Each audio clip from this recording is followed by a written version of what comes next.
दोस्तों SK electronics work में आपका स्वागत है। दोस्तों कैसे हैं आप सभी। हम आशा करते हैं आप बहुत अच्छे होंगे। दोस्तों एसी पीसीबी की आज आपको एक छोटी सी सच्चाई दिखाऊंगा। बहुत से भाई यूट्यूब पे यही चीज़ करते हैं, बहुत से भाई, लेकिन आज तक हमने ये चीज़ नहीं की। और हम बिल्कुल जो होता है ना हमारी वीडियो में यही चीज़ होती है, जो होता है लाइव होता है, रियलिटी होता है। और ज़्यादातर लोग यही गलती कर रहे हैं। गलती नहीं कर रहे, वो आपको आप अपने लिए ठीक कर रहे हैं, लेकिन क्या है कि आपको उसमें मतलब बहकावे में रख रहे हैं। अब क्या है, चलिए मैं आपको दिखाता हूँ। ये हमारे पास यहाँ पे इंडोर की पीसीबी है, या आउटडोर की पीसीबी है, और ये गोदरेज एसी के अंदर लगी हुई है। एसी के अंदर चाहे कोई से भी लगे हो, वोल्टास हो, गोदरेज हो, कैरियर हो, पैनासोनिक, बहुत से। अब उसके अंदर एक एरर ऐसा होता है जो कि वो रिपेयर होना पॉसिबल नहीं होता है कुछ कंडीशन में। अब ये गोदरेज की है, ठीक है। इसके अंदर एक एरर है, वो रिपेयर पॉसिबल नहीं है। और उसमें क्या है कि इंडोर आउटडोर पीसीबी कस्टमर खोल के आता है, लेकिन पता नहीं होता फॉल्ट है कहाँ। तो देखो दोस्तों, इसमें क्या है कि जैसे मैं इस पीसीबी को ऑन करता हूँ, ऑन होने के बाद आप यहाँ पे देखेंगे, जैसे पीसीबी ऑन हुई, ऑन होने के बाद यहाँ पे आ गए डबल ई। ये देखिए डबल ई एरर आता है, साफ आपको दिखाई दे रहा है। अब इसमें आप इसे ऑन कर लो, ये देखो मैं दिखा देता हूँ। ये देख लो, कुछ भी कर लो, ऑन कर लो, ऑफ कर लो, कुछ फ़र्क नहीं पड़ेगा।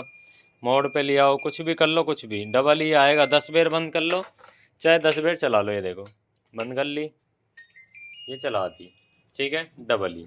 अब ये जो डबल ई का एरर होता है किस चीज़ का होता है, सबसे पहले तो आप ये समझ लो। इसे बंद करता हूँ। देखो ये डबल ई एरर जो होता है ये सॉफ्टवेयर का एरर होता है। हम इसे यहाँ से पीसीबी को उल्टी तरफ से करते हैं। ये देखो मैं इसको यहाँ से आपको दिखा दे रहा हूँ। ये दे रखा 25 नंबर आपकी आउटडोर की जो पीसीबी वो ब्लिंक करेगी। यहाँ पे लिखा है IDU, यानी कि इंडोर यूनिट जो है इसकी ईप्रोम फॉल्ट। अब दोस्तों अगर इसमें ईप्रोम हो, यानी कि सॉफ्टवेयर का दिक्कत है। अब इसमें ईप्रोम होगी तभी तो सॉफ्टवेयर होंगे इसके अंदर। क्योंकि दोस्तों कुछ ही पीसीबी हैं जिनके अंदर ईप्रोम होती है, तो उस पर आप उसे हटाओ और राइट करो और वापसी में डाल दो। सेम सॉफ्टवेयर लेकर के कहीं से भी जैसे मिलते हैं पीसीबी से ले लो या पुराने ले लो।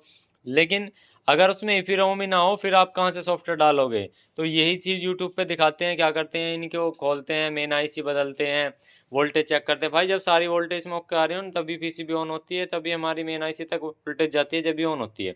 और इसमें क्या है, ई का एरर आ, तो सॉफ्टवेयर की दिक्कत है।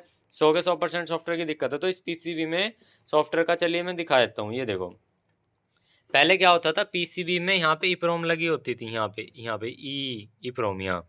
और यहीं के यहीं इसी का जो कनेक्टर यहाँ पे लगा हुआ है, ये देख सकते हैं ई, ये डबल ई लिख रहा है, HDA SCL SG ग्राउंड और 5 वोल्ट। यहाँ से इसमें राइट होके यहाँ पे भी कनेक्टर लग के सॉफ्टवेयर डल जाता था।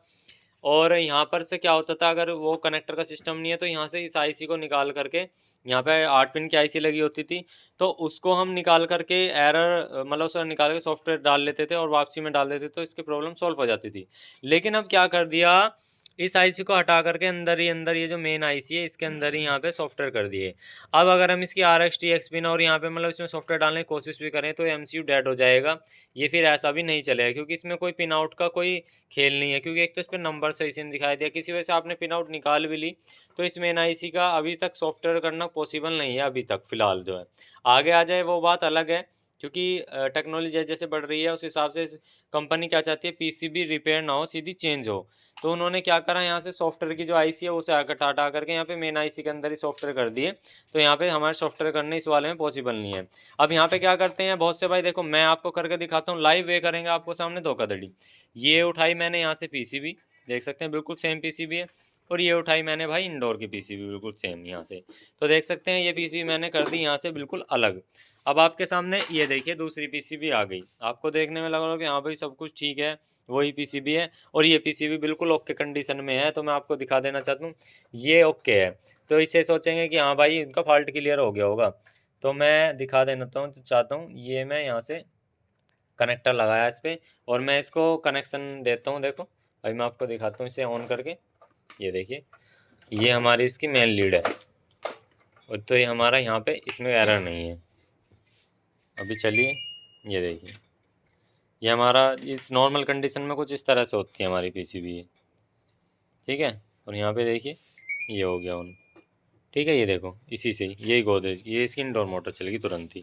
तो ये होता है यूट्यूब पे क्या होता है, पीसीबी आपको सामने बहुत से भाई रिपेयर कौन-सी करते हैं, अब इसमें से ही कोई पुरानी पीसीबी पड़ी हो, इसी में से मेन आईसी इसके अंदर डाल देंगे उठा कर के, कह देंगे कि भाई पीसीबी होगी। अब एक बात होता है, अगर इस पीसीबी के अंदर मेन आईसी खराब नहीं होगी या ठीक होगी, ना इसके अंदर पीसीबी के अंदर मेन आईसी ठीक है? तो हमने यहाँ पे अगर कोई और कंपोनेंट खराब है तो उसे डालने में ज़्यादा सिरदर्दी है या मेन आईसी निकालने में सिरदर्दी है? भाई आईसी वहीं के वहीं लगे रहने देने, अपनी सप्लाई छोटी-मोटी जो है रिपेयर कर लेंगे, ओके हो जाएगी। तो भाई इसका जो सॉल्यूशन है, डबल ई का जो सॉल्यूशन है, अगर यहाँ पे आईसी नहीं है ईई की, ठीक है, जहाँ पे ईई का कनेक्टर होता है, सभी पीसी में ईई का कनेक्टर होता है, यहाँ पे जैसे ई है, तो दूसरी पीसीबी दिखाता हूँ आपको। जैसे मेरे पास यहाँ पे और पीसीबी पड़ी हुई हैं, ये देखो मेरे यहाँ पे और पीसी पड़ी हुई हैं, तो इनके अंदर भी जो होते हैं सॉफ्टवेयर के लिए आईसी लगी होती है। इसमें आप देख सकते हैं, ये रही देखो, इसमें यहाँ पर आईसी लगी हुई है, ये देखो, और यहाँ पे साफ साफ लिखा हुआ है ईप्रोम, ये देखो, इस 8 पिन की आईसी के ऊपर लिखा हुआ है ई प्रोम, ये प्रोम की आईसी इसमें ये वाली है, ये एलजी की पीसीबी है। तो यहाँ पे पीसीबी और भी मेरे पास पड़ी हुई है कंपनी की, तो मैंने आपको दिखाना चाहा। तो दोस्तों जो जिसके अंदर ईप्रोम होगी उसमें आप सॉफ्टवेयर कर सकते हो, जिसमें ईप्रोम नहीं है फिलहाल उसके अंदर अभी सॉफ्टवेयर नहीं कर सकते। अभी की हमारा जो स्टेटस है, रिपोर्ट ये है। मैंने वीडियो में बताना चाहा यही था कि जो अब की जो ज़्यादा पीसीबी आ रहे हैं उसमें ईई का फॉल्ट जो है वो आसानी से सॉल्व नहीं हो सकता। आगे आपका इस चीज़ का सॉल्यूशन आ जाए, कुछ ना कुछ सॉल्यूशन निकल जाए तो आपको बताएंगे। फिलहाल इसका कोई भी सॉल्यूशन नहीं है डबल ई का, और ये सॉफ्टवेयर का एरर होता है। इसमें इंडोर पीसीबी चेंज करो, आपके प्रॉब्लम का सॉल्यूशन हो जाएगा। और पीसीबी ज़्यादा महंगी नहीं है, आपको खरीदने तो हमें बता देना, आपको डिस्क्रिप्शन में नंबर दे देंगे। तो मिलते हैं किसी नेक्स्ट वीडियो में। जय हिंद, जय श्री राम दोस्तों।